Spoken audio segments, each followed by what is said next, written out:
caqliga dhabtahay iyo mufakirnimada iyo filosofnimada dhabtahay waa tan naar kaa badbaadisa.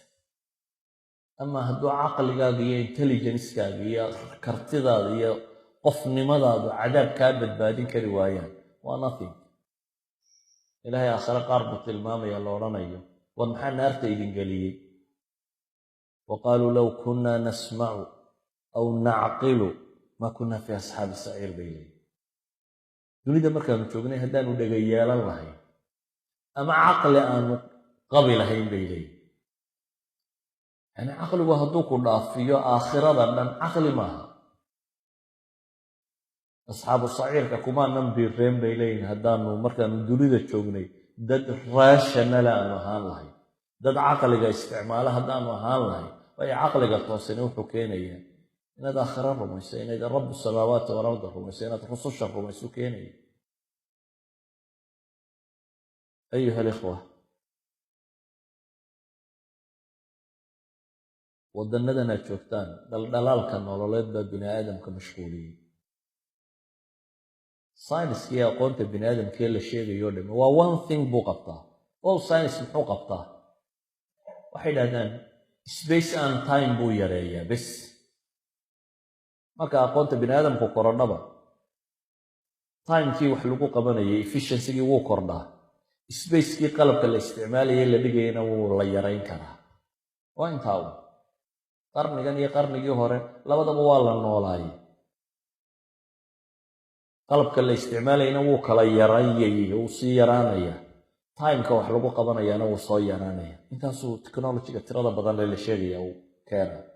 laakiin waxaa ka dambeeya intan oo dhan kullu nafsin daa'iqat lmowt, daa'iqat lmowt wainamaa tuwafawna wujuurakum yowma alqiyaama faman zuxzixa can innaari waudkhila aljannata faqad faaz. alfaa'izuun 4 aayadood baa qur-aanka ku soo aroray. faa'izuun 4 iyaga waxay ka warramayaan aakhira.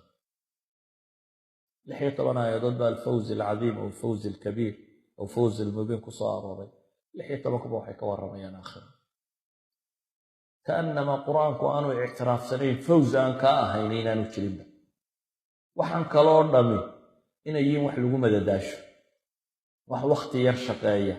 amaa fawzka dhabtahay waa kaa jidkudhana wuu leeyahy. yaa ayuha aladiina aamanuu itaquu allaha waquluu qawlan sadiida yuslix lakum acmaalakum wayakfir lakum dunuubakum waman yutic illaha warasuulahu faqad faaza fawzan cadiima. jidka loo maro kaa in lagu guulaystaana waa kaa. marka waxaan ku soo koobayaa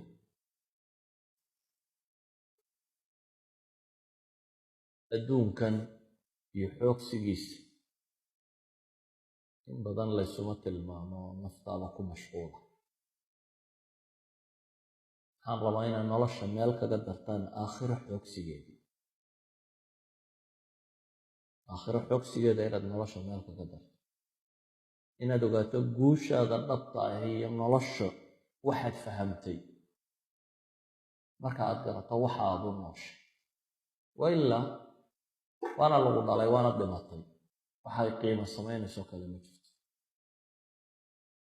ilaahay waxaan ka barayaa subxaanahu watacaala inuu noloshayna fahamsiiyo. saxaabadii markay noloshaas si dhaba u fahmeen ayay adduunkanna magac iyo maamuus ku yeeshay. adduunkanna markaasay wax ka bedeleen.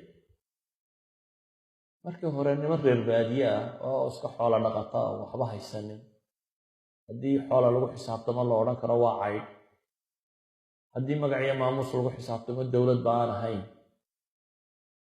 saxaaraha ku nool waxa bedelay oo markay aakhira dhadhan u samaysay, markaasay adduunkanna magac iyo maamuus ku yeesheen. within 50 years ayay mashriq iyo maqrib kaga taliyeen. wixii dunida dowlad jirtay dhaafeen. labadii dowladoodee dunida ugu xooga badnaa ka xoog badiyeen, nolosha qiimo u sameeyeen, dunida maamuleen, iyagoo tii aakhirana ku guulaystay. muslimku hadduu taa ilaago tanna guulaysan maayo, aakhirana dee ilaahay baa garanaya, kama muuqato. waddada la hayaa maaha tii aakhirana lagu gaadhaya, adduunna lagu gaadhaya. صلى الله على نبينا محمد وعلى اله وصحبه وسلم. الحمد لله رب العالمين.